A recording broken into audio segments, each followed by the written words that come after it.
Welcome to Getting Character Episode 3. I'm CB Studios. I'm Zerebin. And I'm Vicky.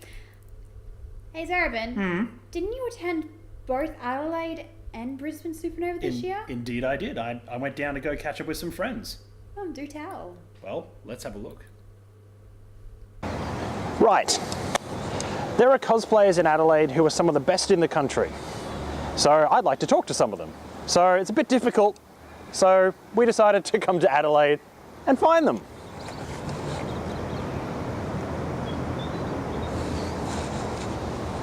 Hey Pontip, how you doing? I'm good. How are you doing there? Not too bad. So we're here in our hotel room because that's the best place to film because it's 35 degrees outside. So we're going to do this in the comfort of air conditioning.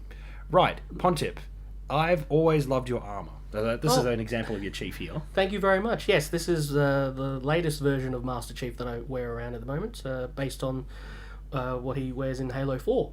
And 5? Same suit? 5, yeah, same suit in Halo 5, yeah. I still miss Halo 3 suit, that's just me. That was my That's your first one, yes. That was my first suit. That's still the favourite as well. Sentimental value there, and but this is what I'm wearing at the moment. Okay, and you've also got your Optimus Prime. Optimus Prime, based on the video game War for Cybertron. Yep. Love that game. Yep. Absolutely love that game, and we'll be wearing it one last time this weekend at Supanova. Before it's retired?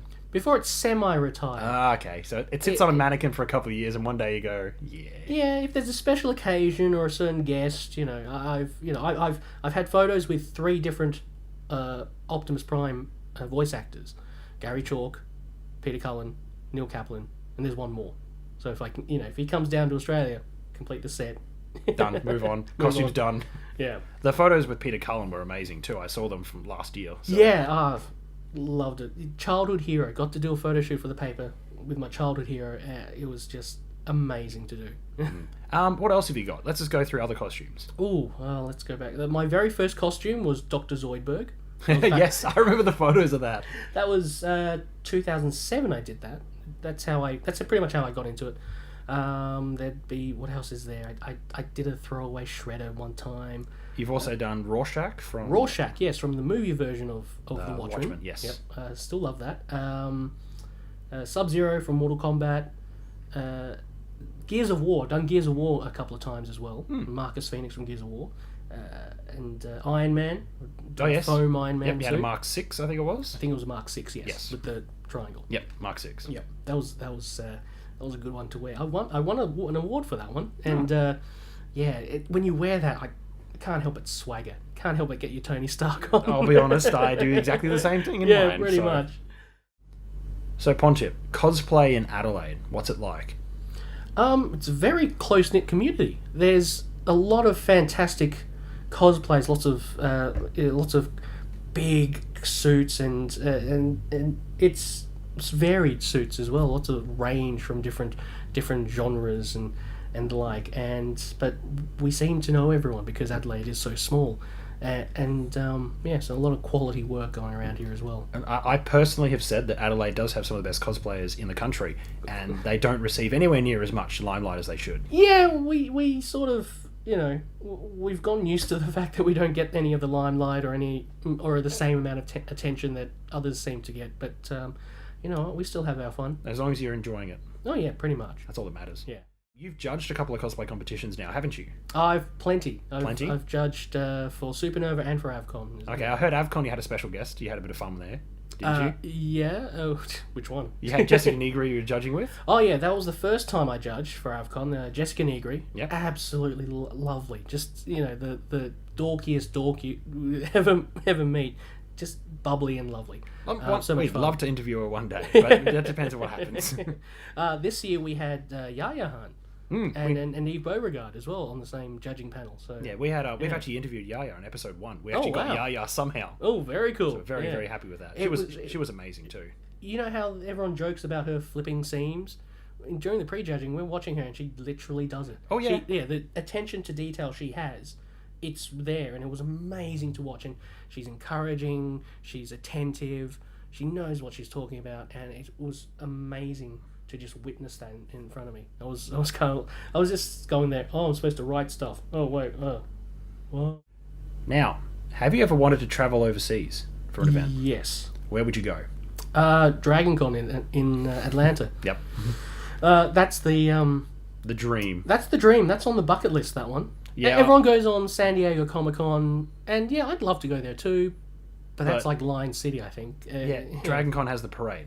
DragonCon has the parade. DragonCon has basically the party. It's like nerdy gras, as some people have called it. Several of friends of mine have been there, and Yeah. they have had a lot of fun. Yeah. And I know a lot of friends in the US that go there every year, Yeah. and I'm there, and I'm very jealous. Yeah, I know a few Aussies have gone over there and they've loved it as well. And yeah, one day I'll get over there. Yeah, well, it's not like it's getting any smaller. Apparently not. Apparently they've added like a couple more hotels to it. Yeah, it's basically it's a party in one hotel, and all the other hotels get invited. Because they're all connected. Yeah, and yeah. It just looks amazing from all the photos and videos, and you just want to do it once. Yeah, of course. That's something we'd like to do for the show one day. Mm. So, Pontip, thank you for joining us today in your home city. Thank you for having me. That looks like you had an absolute blast down in Adelaide, Luke. Oh, I did. It's always fun to go to Adelaide. They have such amazing cosplays down there, and the people as well. They're really nice. That's always good. And his name is John Cena! Zerebin, Yeah. what's with the gun? What? Don't you guys play it? The assault rifle from Halo. Is it necessary? I talked to the guys at the 405th. Hello, I'm Luke from Getting Character, and as my, beginning onto this series, I'm going to talk about different costuming groups that are involved in the cosplay community. And the first cab off the rank is the 405th, the Halo costuming group. I've decided to abscond a few people today from Brisbane Supanova in a variety of different costumes that make up the genre of Halo. Mixing from, how many games is it now, guys? It's like 8 video games, or... We've got 5 in the series, plus ODST, plus Reach, plus Halo Wars, with a few more coming out in the future. It's one of the largest video game franchises, which is why it has such a large following when it comes to cosplay. Like, I've even cosplayed as Master Chief, and it's very uncomfortable, isn't it, to wear a fiberglass suit? Oh yeah, it's like a million degrees in this thing and very heavy. How much does it weigh? It's over 15 kilos all up. Okay, so that's a bit of weight. So you got to get used to wearing that over a long period of time. But it does distribute across the body. Now, how many guys... Okay, the rest of the group. Who's got foam armor? Foam? Yeah, it's a lot more comfortable. I'll stand over here with you guys. So we've got foam armor. Basically, it is the most common way it's getting done now because it's a little bit easier than fiberglass. People don't have the experience. It's also a lot lighter. It's a lot faster. And you've got more versatility with it. You can change it up, mix it around. And you can also repaint it a lot quicker because fiberglass is just a nightmare to work with, isn't it? Oh, it certainly is. It never behaves. Neither does foam sometimes, but we try our best. Yeah. But also foam. Is that your helmet is cast as well? Is it different? It's cast. Sweet, excellent. Okay, who we got here?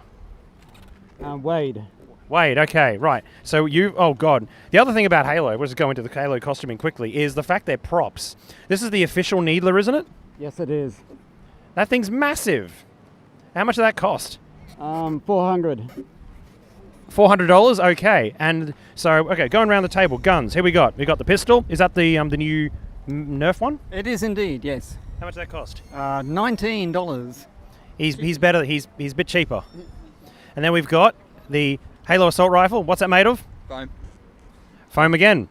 Alrighty-o. Next one. Another assault rifle. Yeah, this one's 3D printed. Probably maybe $30, $40 worth of materials. Sweet. And another assault rifle. This is peppercorn and foam filled. It's maybe $10-20 materials and stuff. So that's the thing about Halo costuming compared to other cosplays is there's a lot of variety. That's the biggest step in Halo is you can pick your costume, you can pick your color, you can mix it up, you can pick a obscure character like, red versus blue. You can go into the ODST universe, or you can actually just mix it up and pick a character from multiplayer that you play as. And that's where I think Halo costuming is steps everything else aside from everyone else. Would you guys agree?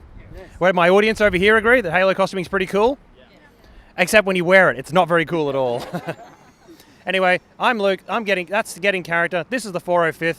I'm going to have information below about joining up with these guys. They're all around the world, and they have a forum that has a lot of information about getting into building actually these complicated costumes. It's not as hard as it actually seems. Anyone can do it. Heck, I did it 7 years ago. Anyone can do it. Anyway, I'm Luke, and that's how I get in character. But we all had a chance to have fun at Brisbane Supanova, so check out the footage. Hi, I'm Oso Snarky Cosplay, and welcome to Supanova Brisbane.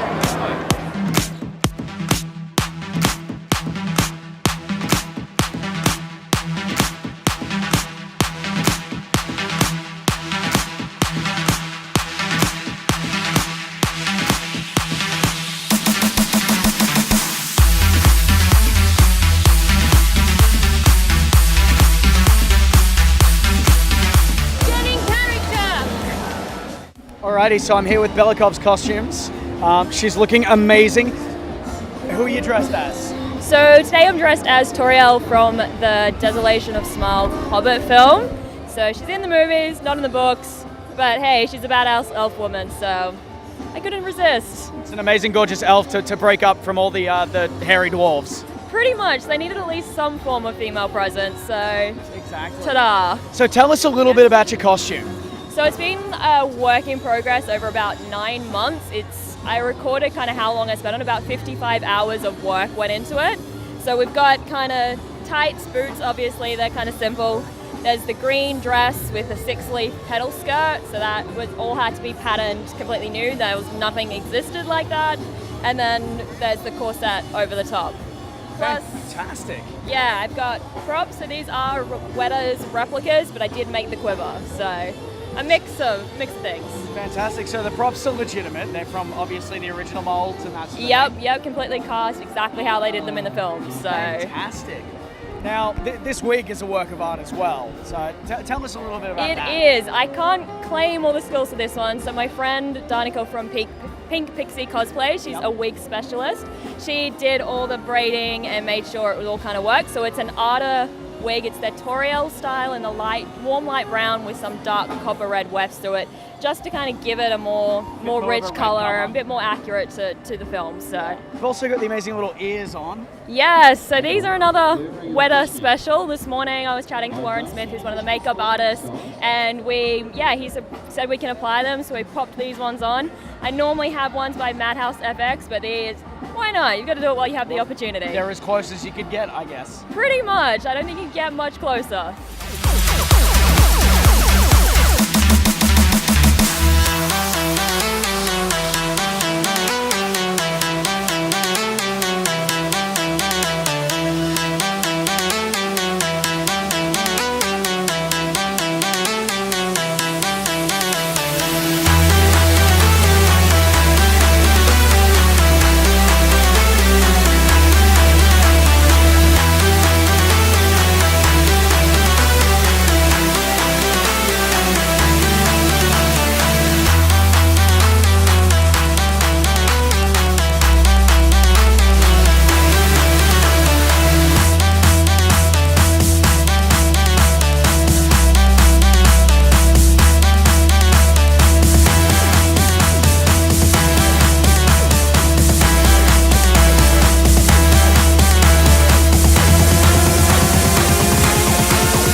Alrighty, so I'm here with...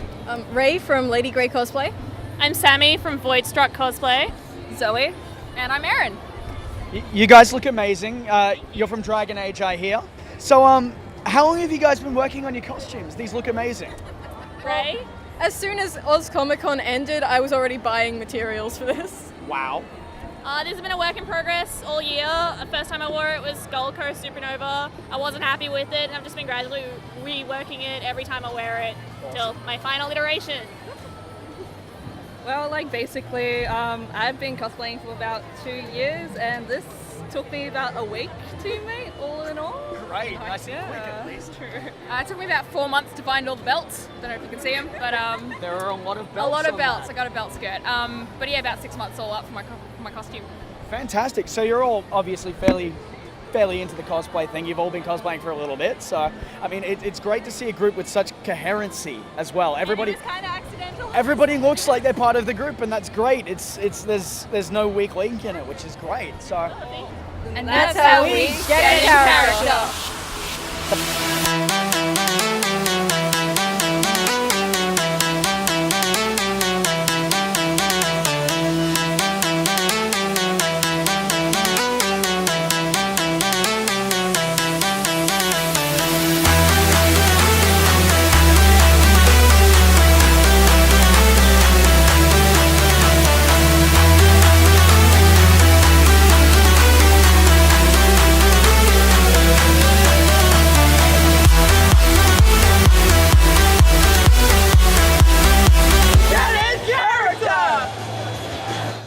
alrighty, so I'm here at Brisbane Supanova 2016 with Thrax Art and Cosplay.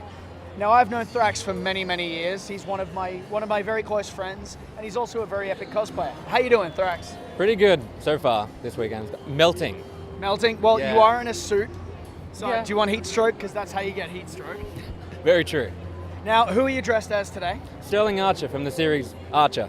Fantastic. So you've got the suit. The suit's got the cell shading, which is fantastic. You've got the makeup. The makeup looks great, and the hair as well. How long have you been working on the cosplay? Off and on for the last few months. Bought the suit a couple of months ago, bought an airbrush, started airbrushing it myself with the fabric ink. Did a couple of makeup tests with my sister, and she's the one responsible for the makeup I have right now. Cool. So you can see, I'm not sure if you can see on the camera, but we've got all this nice little airbrushing, all the shading and all the cell shading on that matches in with the makeup. So he's gone to a lot of detail with this. So very cool. He's got the Walther PPK as well. That's cell shaded. Mine's sticky tape, of course. But Red tips, always important. yes. Now, how long did the makeup take this morning? 3 hours. So you've sat in makeup for 3 hours to look like this. Pretty much, yeah. It was a bit excruciating, but not so bad. Now, Yeah. have you had any major highlights for the weekend? Mainly meeting Summer Glau. She was actually really genuine and adorable and earnest. A person to talk to. Fantastic. Okay. And were you in cosplay when you met her? Yes, and she was really excited to meet me in Mal costume. And she even kind of made a joke about the photo. She's like, it's a shame I'm in it because you look so fantastic in it. Thank you very much, Thrax Art and Cosplay, for joining Get in Character here at Brisbane Supanova 2016. My pleasure. Thank you, CB Studio. Escalators. Get in character.